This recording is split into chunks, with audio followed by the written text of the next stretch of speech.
At 11:15 p.m., when the police arrived, a thin line of blood was slipping out from under the door, as if running away from something. No one knew that the killer didn't come from outside. He had been watching them all along. Hey everyone, welcome back to True Crime Daily. Today's case is one of those stories that grabs you from the very first detail. Nothing is what it seems, and every clue leads to another question. Let's get into it. It was winter, a night, precisely at 11:15 p.m., when a man named Fred called his friend and neighbor, an officer in the judicial police, to report a problem in the adjacent apartment building where he lived. Fred told him that upon returning home and parking his car in the underground parking of the building, he heard strange noises coming from the apartment of a young woman residing on the first floor. He continued by saying that she lived alone, which made him suspicious. The officer immediately responded and went to the building, where he came in contact with the security guard at the building, who was an elderly concierge, and with Fred, the person who called to report the incident. Fred told them that a door was slammed with such violence, which was not normal in this quiet building with respectful and calm residents. The officer and the guard began to search. They saw a new black Mercedes 250 in the parking lot, hers. As they approached the door of her apartment, light came from underneath it. Closer observation indeed revealed a trickle of blood running out from underneath the door. Of course they knocked, but nobody answered. They knew a crime had occurred. The crime scene. The killer in the dark. The door was opened after the public prosecutor's office and the forensic police team arrived. The scene was horrific. The body of the young woman, Hailey Young, 24 years old, was lying near the door. She was wearing elegant clothes, a long brown cardigan, jeans, sandals. Her face was full of makeup, and she was wearing gold accessories. According to the investigators, her eyes and mouth were open. There were obvious signs of strangulation on her neck. There was only one wound in her side, a stab that caused the bleeding seen under the door. She was neatly dressed and presented with no evidence suggesting that she struggled much.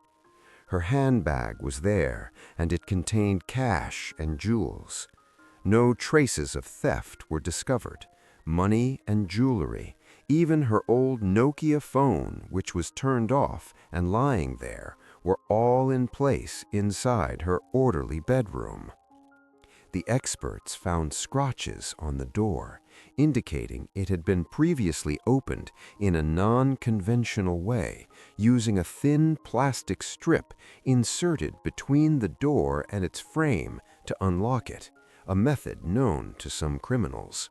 Preliminary investigation showed that the crime was not motivated by theft, and that probably the killer was somebody she knew, or was somebody for whom she would easily open the door.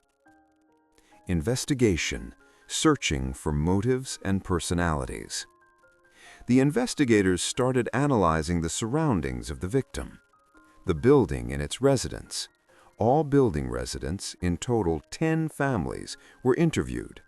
All of them testified to their respect and quiet nature and stated they had not noticed Hailey having any special relationship with anyone in the building, although some mentioned she was a girl who went about her business independently, meaning she worked and was self-sufficient, and that she would go out at night and sometimes return under the influence of alcohol. The security guard, concierge, denied seeing any man visit her. Fred, the first informant. He happened to be the first to discover the crime. He stated that he came back at a late hour and heard the noises. Investigations into his story and alibis checked out, and he seemed not guilty during this stage. The victim's family, parents and siblings. The parents, Michael Young and his wife Anna, were respected religious people. Her brothers, Alex, age 27, and Ethan, age 25, were likewise religiously observant. There was a large gap between Hailey's liberal lifestyle and her conservative family. Parents admitted that they had thrown her out of the house after her immersion in nightlife, alcohol, and drug use was discovered, and her mother has prayed to God for the downfall of whoever corrupted her. Investigators initially suspected that perhaps the family could have committed an honor crime, but forensic evidence refuted this, as the time of death was set between 10:30 and 11 p.m., and family members had solid alibis, they were elsewhere, that proved their innocence. The ex-husband, Anthony Ghazi. He is 47, rich, degenerate. Hailey married him when she was 17. They spent their days in a life of luxury and partying. He divorced her when she turned 20, after 4 years. He gave her some money when he divorced her, although that wasn't enough to buy the apartment she had, or the car, meaning this is definitely another source of income. Investigators questioned him, his first wife, Amelia, and his children. They were cleared of the current crime, although they admitted he was the one who initially corrupted her. Turning point: the phone and the dark social network. The real key was Hailey's phone. She had 2 lines. One, the old Nokia, which was powered off, found in the closet, and the other, an active phone placed under surveillance. By investigating the logs of the calls and messages coming from and going to the active phone, investigators found a network of men that she had close relations with. She got calls from numbers not saved in her contacts. It was a landline number from the same building that was calling her. Upon tracing, the number belonged to Hannah, wife of neighbor Fred, mother of Elias. They also noticed from the bill that another person was regularly paying the bills for her active line. Tracing this information to the telecommunications company revealed that it was a well-known young man, a professional soccer player for one of the major teams, who always paid it. All the names that appeared on her phone log were summoned and interrogated. Mark Hayek, a rich man who once wanted to make her his wife.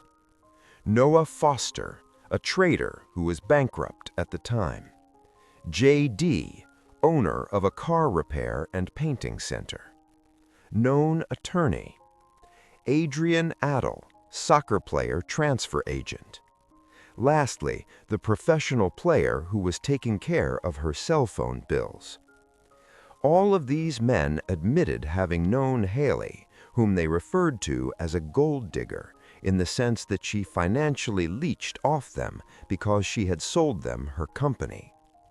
Each, however, had an airtight alibi showing that he had not committed the crime on this particular night.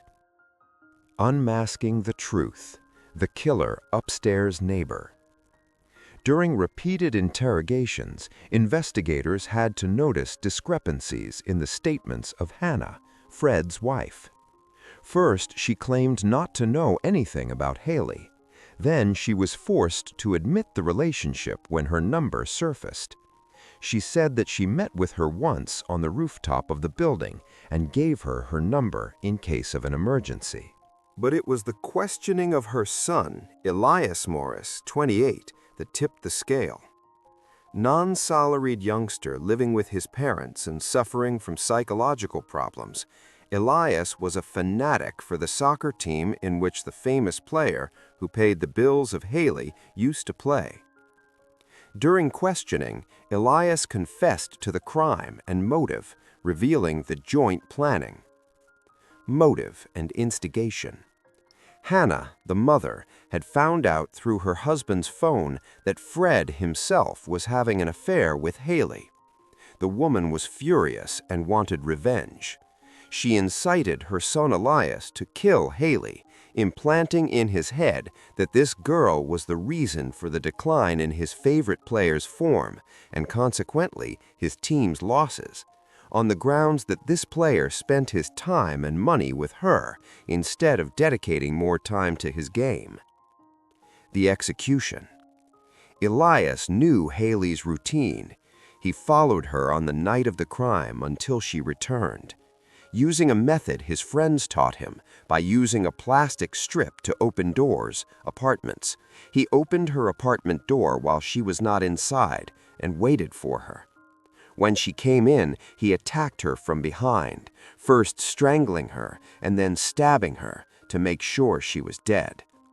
Fred, the father, was home during this time and heard the sounds, but did nothing.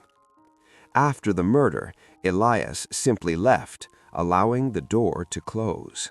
Cover-up. Fred played the informant who was cooperating with the police so that he could appear as a witness and not a suspect. In her case, Hannah tried to cover for her son by acquiring from a mental institution a fictitious medical certificate to prove that he was mentally disabled so he could avoid or minimize his punishment. Conclusion. Justice.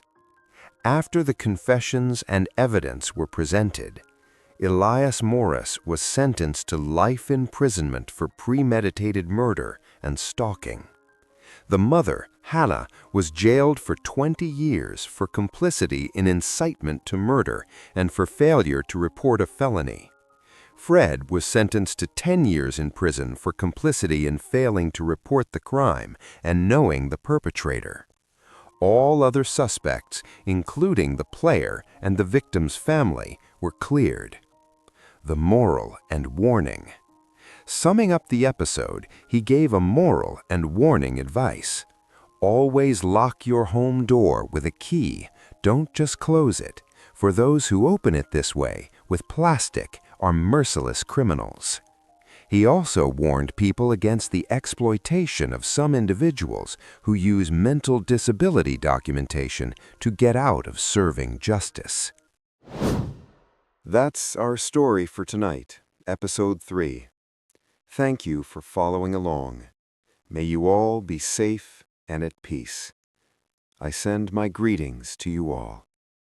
We'll be back tomorrow with a new story, a new mystery. Good night.